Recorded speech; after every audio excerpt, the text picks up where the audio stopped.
कविता जी बहुत बहुत बधाई आपको। फूल ही होगा वो जो मल्हार है ना, वो खाना बनाना सिखाया। उसको कुछ सिखाइए।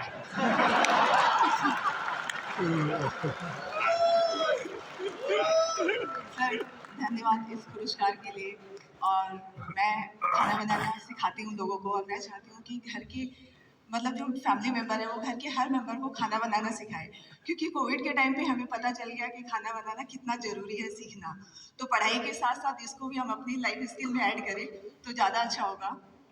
और साथ में मैं चाहती हूँ कि जैसे स्कूल वगैरह में हम बच्चों को बाकी चीज़ें पढ़ाते हैं, तो उसके साथ अगर हम एग्रीकल्चर भी सिखाएं तो बच्चों को ये पता चलेगा कि एक अनाज उगाने में कितना मेहनत होता है। तो शायद उसकी वजह से फूड वेस्टेज कम होगा, और खाना बनाने में कितनी मेहनत होती है तो उसकी वजह से भी वेस्टेज को हम रोक सकते हैं। तो ये मेरी सोच है, मैं चाहती हूँ कि ऐसा अगर हो तो फ्यूचर में अच्छा होगा। अच्छा हुआ आप इस काम को किया और आपके काम लोग जानेंगे, वरना हमारे गुजरात के लोगों का एक स्वभाव रहा है, वो सैटरडे शाम को कहीं के रेस्टोरेंट घूमते रहते हैं फास्ट फूड। और फिर वहाँ मैक्सिकन कहाँ मिलेगा, पिछले सप्ताह मैक्स इंडिया, इस बार इटालियन कहाँ मिलेगा। और अगर वो कुल्लू मनाली जाएंगे तो यार गुजराती डिश कहाँ मिलेगा।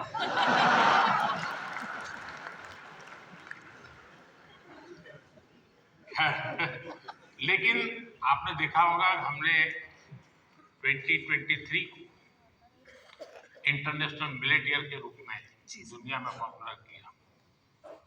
हमारे यहाँ परंपरागत से मिलेट खाया जाता था, लेकिन आज हमारे डाइनिंग टेबल पर से वो खो चुका था, फिर से आ रहा है। उसके लिए क्या कर सकते हैं। और दूसरा, खाने में बनाने के तरीके, दिखने का तरीका, लेकिन उसके साथ साथ अब न्यूट्रिशनल वैल्यूज की अवेयरनेस, उसमें आप क्या करते हैं। मैं कहना चाहूँगी कि जैसे बच्चे उनको फैंसी फूड पसंद होता है, तो अगर हम उसमें ज्वार बाजरा रागी ये सब फ्लोर मिला के, जैसे मैं सुबह दूध की मलाई बचती है तो उसमें बनाना मैश करके डाल देती हूँ, थोड़ा रागी ज्वार फ्लोर काजू किशमिश क्रश करके, और उसके छोटे छोटे ऐसे पैनकेक बना देती हूँ। तो बच्चों को पता नहीं चलता, उनको लग रहा है कि बहुत मीठा है और अच्छा है। तो बच्चों के हिसाब से हमें खाने में थोड़े चेंजेस करने पड़ेंगे। और ये जो मिलेट है वो हम अपनी लाइफ में आजकल डाइटिशियन डॉक्टर सब बोलते हैं कि मिलेट्स खाना हमारे लिए अच्छा है, और हम वापस उसी जनरेशन में जा रहे हैं जहाँ से हम शुरू किए थे। मैं अभी यूएस में मुझे निमंत्रित किया गया था, तो व्हाइट हाउस में बहुत बड़ा डिनर था, सबके लिए वेजिटेरियन था, और सरप्राइजिंगली 80% डिश मिलेट्स की थी व्हाइट हाउस। तो मिलेट हम सबको अपने फूड में इंक्लूड करना चाहिए।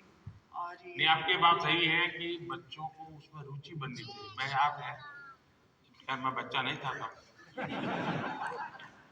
मैं ताइवान गया था बहुत साल पहले, तब मैं मुख्यमंत्री भी थी, और मेरा कोई 10 दिन का वहाँ कार्यक्रम, वहाँ की सरकार ने मुझे बुलाया था।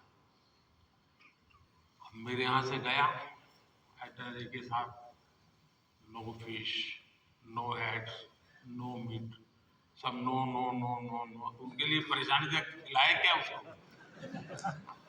फिर मेरे साथ जो उनके कोऑर्डिनेटर थे उन्होंने कहा कि साहब यहाँ एक बुद्धिस्ट रेस्टोरेंट है जो वेजिटेरियनिज्म को प्रमोट करती है, तो हमने आपके लिए वहाँ तय कर लिया है, अब क्योंकि और कहीं पर भी आपके लिए वेजिटेरियन मिलना मुश्किल हो जाएगा। तो मैंने कहा चलिए, आपकी बहुत बड़ा धन्यवाद करता हूँ, आपने मेरी सेवा की। अब मैं गया, सब मैंने देखा, उन्होंने शोकेस किया हुआ था ऑर्डर देने के लिए। मैं देखते ही चौंक गया, क्योंकि किसी को दिखता था चिकन जैसा, कोई दिखता था फिश जैसा, कोई मटन की सारी चीजें दिखती थी। मैंने कहा यार तुम यहाँ कहाँ ले आए मुझे, ये तो सब नॉन वेज। तो फिर मुझे उन बुद्धिस्ट जो लोग थे उन्होंने समझाया था, यहाँ के लोगों को वेजिटेरियन की तरफ ले जाने के लिए हम वेजिटेरियन चीजों का शेप ऐसा बनाते हैं ताकि वो मेंटली पहले प्रिपेयर हो।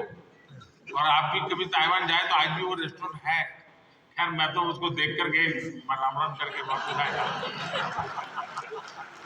इस बात का मैं ध्यान रखूंगी अपने नेक्स्ट कुकिंग वीडियो में कि जो दिखने में पोषण के लिए जितना ज्यादा बल दे सके, मैं समझता हूँ ज्यादा अच्छा होगा। जी सर। बहुत बहुत शुभकामनाएं। धन्यवाद। And now the